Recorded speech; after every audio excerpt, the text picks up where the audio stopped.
तो पेश करते हैं श्रीमद् भगवद गीता का एपिसोड 23 अध्याय 5 कर्मयोग कृष्ण भावना भावित कर्म, आप सबके पसंदीदा YouTube चैनल गीता ज्ञान के माध्यम से। अनेकानेक जन्म बीत जाने पर ही पूर्ण ज्ञान प्राप्त करके मनुष्य कृष्ण की शरण में जाता है, और जब उसे कृष्ण भावनामृत प्राप्त होता है तो उसे सब कुछ प्रकट होने लगता है। जिस प्रकार सूर्योदय होने पर सारी वस्तुएं दिखने लगती हैं, जीव नाना प्रकार से मोहग्रस्त होता है। उदाहरण के लिए, जब वह अपने को ईश्वर मानने लगता है तो वह अविद्या के पाश में जा गिरता है। यदि जीव ईश्वर है तो वह अविद्या से कैसे मोहग्रस्त हो सकता है? क्या ईश्वर अविद्या से मोहग्रस्त होता है? यदि अगर ऐसा हो सकता है तो फिर अविद्या या शैतान ईश्वर से बड़ा होगा। वास्तविक ज्ञान उसी से प्राप्त हो सकता है जो पूरी तरह से कृष्ण भावना।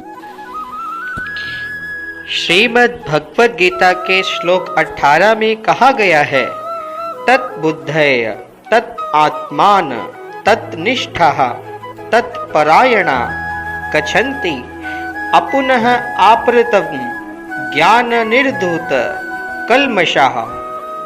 अर्थात जब मनुष्य की बुद्धि, मन, श्रद्धा और शरण सब कुछ भगवान में स्थिर हो जाते हैं, तभी वह पूर्ण ज्ञान द्वारा समस्त कल्मष से शुद्ध होता है और मुक्ति के पथ पर अग्रसर रहता है।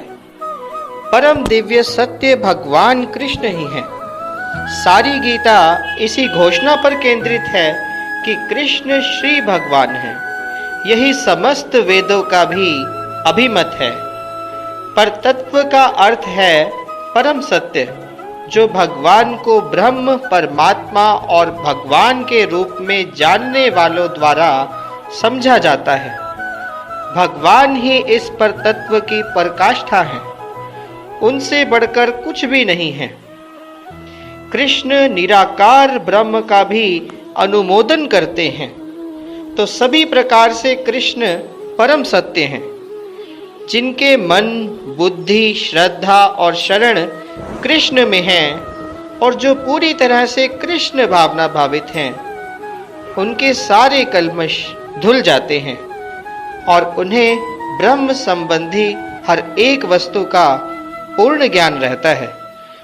कृष्ण भावना भावित व्यक्ति यह भली भांति समझ सकता है कि कृष्ण में द्वैत है, और ऐसे दिव्य ज्ञान से युक्त होकर वह मुक्ति पथ पर सुस्थिर प्रगति कर सकता है। विनम्र साधु पुरुष अपने वास्तविक ज्ञान के कारण एक विद्वान और विनीत ब्राह्मण गाय, हाथी, कुत्ता और चंडाल को समान दृष्टि से देखते हैं। कृष्ण भावना भावित व्यक्ति योनि या जाति में भेद नहीं मानता। सामाजिक दृष्टि से ब्राह्मण और चांडाल भिन्न भिन्न हो सकते हैं, अथवा योनि के अनुसार कुत्ता, गाय और हाथी भिन्न हो सकते हैं। लेकिन विद्वान योगी की दृष्टि में ये शरीरगत भेद अर्थहीन होते हैं।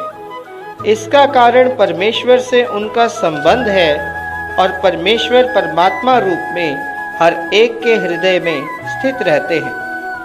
परम सत्य का ऐसा ज्ञान वास्तविक ज्ञान कहलाता है।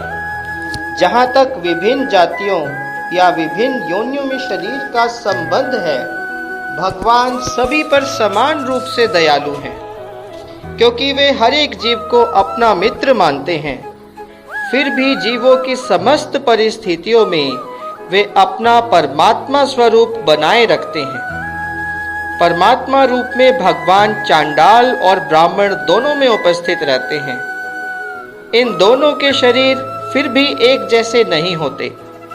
शरीर तो प्रकृति के गुणों के द्वारा उत्पन्न हुई है, किंतु शरीर के भीतर आत्मा और परमात्मा समान आध्यात्मिक गुण वाले हुए हैं।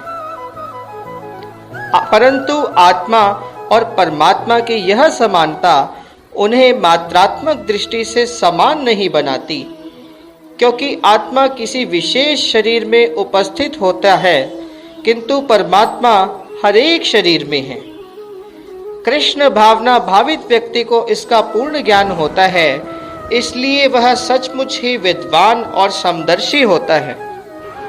आत्मा और परमात्मा के लक्षण एक समान हैं, क्योंकि दोनों चेतन, शाश्वत और आनंदमय हैं। किंतु अंतर इतना ही है कि आत्मा शरीर की सीमा के भीतर सचेतन रहता है, जबकि परमात्मा सभी शरीरों में सचेतन है। परमात्मा बिना किसी भेदभाव के सभी शरीरों में विद्यमान है। श्रीमद् भगवद गीता के श्लोक 19 में कहा गया है, इह एव तह जीतः सर्गः येषाम साम्ये स्थितं मनः निर्दोषम ही समम ब्रह्म तस्मातः ब्रह्माणि ते स्थिताः। अर्थात जिनके मन एकत्व और समता में स्थित हैं, उन्हें जन्म और मृत्यु के बंधनों को पहले ही जीत लिया है। वे ब्रह्म के समान निर्दोष हैं और सदा ब्रह्म में ही स्थित रहते हैं। ऐसा कहा गया है कि मानसिक समता आत्म साक्षात्कार का लक्षण है। जिन्होंने ऐसी अवस्था को प्राप्त कर लिया है, उन्हें भौतिक बंधनों पर, खासकर जन्म और मृत्यु पर विजय प्राप्त किए हुए मानना चाहिए। जब तक मनुष्य शरीर को आत्म स्वरूप मानता है, वह बुद्ध जीव माना जाता है, किंतु ज्यों ही वह आत्म साक्षात्कार द्वारा समचित्ता की अवस्था को प्राप्त कर लेता है, वह बुद्ध जीव से मुक्त हो जाता है। दूसरे शब्दों में, उसे इस भौतिक जगत में जन्म नहीं लेना पड़ता, अपितु अपनी मृत्यु के बाद वह आध्यात्मिक लोक को जाता है। भगवान सदा निर्दोष हैं, क्योंकि वे आसक्ति अथवा घृणा से रहित हैं। इसी प्रकार जब जीव आसक्ति और घृणा से रहित होता है, तो वह भी निर्दोष बन जाता है और वैकुंठ जाने का अधिकारी हो जाता है। ऐसे व्यक्तियों को पहले से ही मुक्त मानना चाहिए। उनके लक्षण आगे बतलाए गए हैं। श्रीमद् भगवद गीता का अध्याय 5 का अहम श्लोक 20, न प्रहर्षेत प्रियम प्राप्य न उद्विजेत प्राप्य च अप्रियम स्थिर बुद्धि असमूढ़ ब्रह्मवित् ब्रह्माणि स्थितः। अर्थात जो ना तो प्रिय वस्तु को पाकर हर्षित होता है और ना अप्रिय को पाकर विचलित होता है, जो स्थिर बुद्धि है, जो मोह से रहित है और भगवत विद्या को जानने वाला है, वह पहले से ही ब्रह्म में स्थित रहता है। यहाँ पर स्वरूप सिद्ध व्यक्ति के लक्षण दिए गए हैं। पहला लक्षण यह है कि उसमें शरीर और आत्म तत्व के तादात्म्य का भ्रम नहीं रहता। वह यह भली भांति जानता है कि मैं यह शरीर नहीं हूँ, अपितु भगवान का एक अंश हूँ। कुछ प्राप्त होने पर ना तो उसे अधिक प्रसन्नता होती है और ना शरीर की कुछ हानि होने पर अधिक शोक होता है। मन की यह स्थिरता स्थिर बुद्धि या आत्म बुद्धि कहलाती है। तो इसीलिए वह ना तो स्थूल शरीर को आत्मा मानने की भूल करके मोहग्रस्त होता है और ना ही शरीर को स्थायी मानकर आत्मा के अस्तित्व को ठुकराता है। इस ज्ञान के कारण वह परम सत्य अर्थात ब्रह्म, परमात्मा और भगवान के ज्ञान को भली भांति जान लेता है। इस प्रकार वह अपने स्वरूप को जानता है और पर ब्रह्म से हर बात में तदाकार होने का कभी यत्न नहीं करता। तो इसके साथ ही श्रीमद् भगवद गीता का एपिसोड 23 पूर्ण होता है। अगर वीडियो पसंद आए तो वीडियो को लाइक करें, हमारे YouTube चैनल गीता ज्ञान को सब्सक्राइब करें और इस वीडियो को आगे ज़्यादा से ज़्यादा शेयर करें। धन्यवाद।